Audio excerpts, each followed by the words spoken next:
20 നായികമാരുമൊത്ത് മമ്മൂട്ടിയുടെ അടുത്ത സിനിമ കളങ്കാവൽ. മമ്മൂട്ടി കമ്പനിയുടെ സിനിമ തന്നെയാണല്ലേ. കളങ്കാവൽ എന്ന സിനിമയുടെ കഥ എന്താണെന്ന് ഏകദേശം ഒരു കാര്യം ഞാൻ പറഞ്ഞിട്ടുണ്ട്. മോഹൻ എന്ന് പറയുന്ന ഒരു വ്യക്തി കല്യാണം കഴിക്കാൻ എന്ന പേരും പറഞ്ഞ് 22 35 വയസ്സിന് ഇടയിലുള്ള പെൺകുട്ടികളെയൊക്കെ വശീകരിച്ചെടുത്ത് അവരെ ഒരു രാത്രി കൂടെ കിടത്തി അവരുടെ കയ്യിലുള്ള സാധനങ്ങളൊക്കെ അടിച്ചു മാറ്റിയിട്ട് അവരേതെങ്കിലും ഒരു ബസ് സ്റ്റാൻഡിൽ കൊണ്ടുപോയി ഇരുത്തും. എന്നതിന് ശേഷം അവർക്ക് ഒരു തുള്ളി വെള്ളം കുടിക്കാൻ കൊടുക്കും. ആ വെള്ളത്തിനോട് കൂടിയിട്ട് ഒരു ഗുളികയും കൊടുക്കും, സയനൈഡ്. അവർ മരിച്ചു വീഴും. മോഹനനുമായിട്ട് ഈ ഒരു സ്ത്രീക്ക് ഒരു കണക്ഷനും ഇല്ലാത്ത രീതിയിലായിരിക്കും ആ ഒരു മരണം സംഭവിക്കുക. ഒരിക്കലും മോഹനനെ പിടിക്കില്ല. പക്ഷെ എവിടെയോ മോഹന് പിഴച്ചു, മോഹൻ അറസ്റ്റ് ചെയ്യപ്പെട്ടു. മോഹൻ എന്ന് പറയുന്ന ആ ഒരു വ്യക്തി ഇപ്പോ കർണാടക ജയിലിൽ കിടക്കുകയാണ്. അയാൾക്ക് ആദ്യം വധശിക്ഷ വിധിച്ചെങ്കിൽ പോലും പിന്നെ സ്വയം വാദിച്ച് ഒരാൾ പോലും ദൃക്സാക്ഷിയില്ലാത്ത കേസായതുകൊണ്ട് അയാളെ ജീവപര്യന്തമായിട്ട് ആ കേസെല്ലാം ചുരുക്കി എന്നുള്ളതാണ്. കണക്ക് പ്രകാരം 20 സ്ത്രീകളെയാണ് കൊന്നതെങ്കിൽ കണക്കിൽ പെടാത്തത് 30-ൽ കൂടുതലുണ്ട് എന്നുള്ളതാണ് ആ മോഹനൻ തന്നെ സമ്മതിക്കുന്ന കാര്യം. ഓക്കെ, കളങ്കാവൽ എന്ന സിനിമയിൽ വിനായകൻ, അതേപോലെ തന്നെ പ്രധാന വേഷത്തിൽ മമ്മൂട്ടി. ഈ മമ്മൂട്ടി എന്ന് പറയുന്ന കഥാപാത്രമാണ് മോഹനൻ എന്നാണ് സൂചനകൾ ലഭിക്കുന്നത്. സൂചനകളുടെ അടിസ്ഥാനത്തിൽ നോക്കുകയാണെന്നുണ്ടെങ്കിൽ മമ്മൂട്ടി ചെയ്തു വെച്ച സിനിമകളിലെ ഏറ്റവും വലിയ നെഗറ്റീവ് ഷെയ്ഡായിട്ടുള്ള ഒരു ക്യാരക്ടർ ആവാനുള്ള ഒരു സാധ്യതയുണ്ട്. മമ്മൂട്ടി എന്ന് പറഞ്ഞ സുമാവ. അതെ, മമ്മൂട്ടി കമ്പനി പുറത്തിറക്കിയ സിനിമകളിലുള്ള കഥയുടെ പ്രത്യേകതകൾ അങ്ങനെ തന്നെയാണ്. മമ്മൂട്ടിയുടെ സെലക്ഷനും അങ്ങനെയൊക്കെ തന്നെയാണ് അല്ലെ. ഓക്കെ, ബസൂക്ക എന്ന സിനിമയിലെ ഏറ്റവും അവസാനത്തെ 25 മിനിറ്റ് എൻ്റെ പൊന്നു മക്കളെ, മമ്മൂട്ടിയുടെ കരിയറിൽ ഇതുവരെ ചെയ്യാത്ത ഭാവാഭിനയങ്ങൾ, പുതിയ ഒരു ക്യാരക്ടർ തന്നെ മമ്മൂട്ടി അവിടെ അണിയിച്ചൊരുക്കി എന്നുള്ളതാണ്. ബസൂക്ക എന്ന സിനിമയിൽ അല്ലറ ചില്ലറ പ്രോബ്ലംസ് ഒക്കെ ഉണ്ട്. ഏതൊരു സിനിമ ഇറങ്ങുമ്പോൾ അല്ലറ ചില്ലറ പ്രോബ്ലംസ് ഒക്കെ വരും, സാധാരണയാണ്. പക്ഷേ അവസാനം 25 മിനിറ്റ് എത്തുമ്പോൾ മമ്മൂട്ടി അങ്ങ് കയറി കൊളത്തും എന്നുള്ളതാണ് അല്ലെ.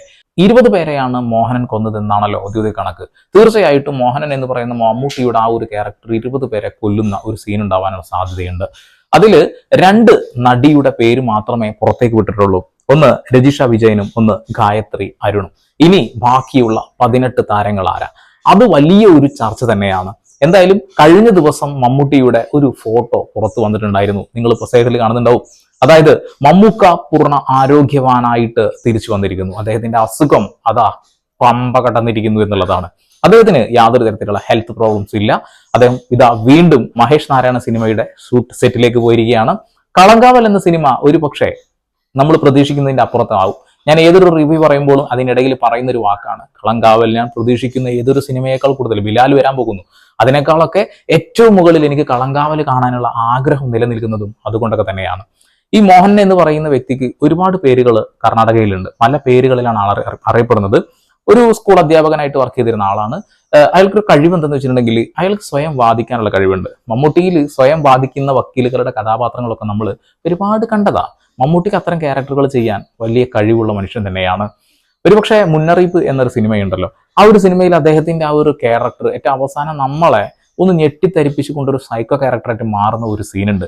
സിനിമയുടെ ക്ലൈമാക്സ് തന്നെയാണ്. നമ്മൾ ഒരിക്കലും പ്രതീക്ഷിക്കാത്ത ഒരു സാധനം തന്ന് അത് ഞെട്ടിച്ചു വിട്ടത്.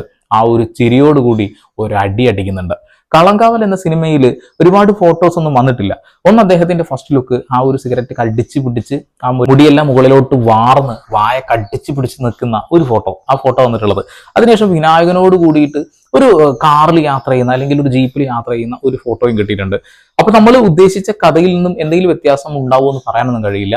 ഈ മോഹനൻ എന്ന് പറയുന്ന ക്യാരക്ടർ എന്തായാലും മമ്മൂട്ടി ആവാനുള്ള സാധ്യത 100% കാരണം ഈ മോഹനൻ എന്ന് പറയുന്ന വ്യക്തി റിയൽ ലൈഫിലും അയാളെ തൂക്കിക്കൊല്ലാൻ വിധിച്ചിട്ട് പോലും അവിടെ നിന്നും അയാളുടെ ബ്രില്യൻസ് ഉപയോഗിച്ചുകൊണ്ട് തന്നെ അയാൾ കോടതിയിൽ വാദിച്ച് അയാൾക്ക് കോടതി വിധിച്ച വിധി മാറ്റി എഴുതിയ ഒരു മനുഷ്യനാണ്.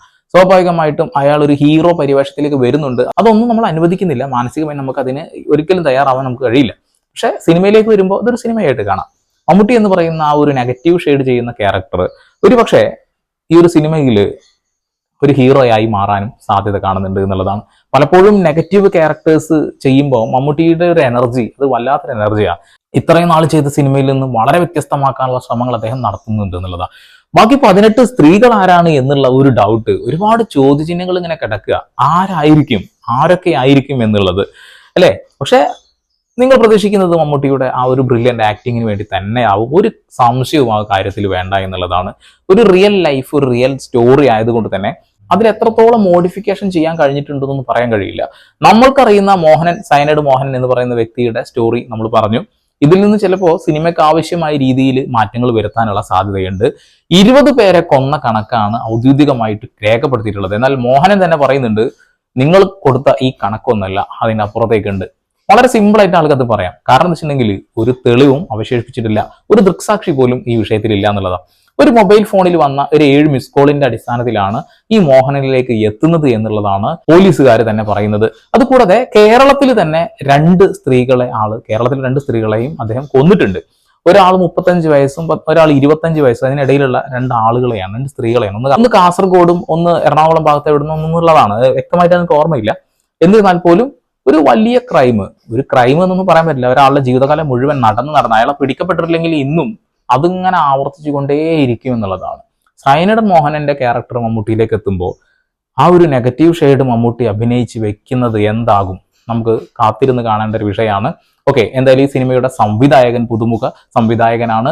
അതാണ് അദ്ദേഹത്തിന്റെ ഒരു പ്രത്യേകത കൂടിയും. പുതിയ ആളുകൾക്ക് അവസരം കൊടുക്കുക എന്നുള്ളത് മമ്മൂട്ടിയുടെയും മമ്മൂട്ടി കമ്പനിയുടെയും ഒരു പ്രത്യേകത തന്നെയാണ്.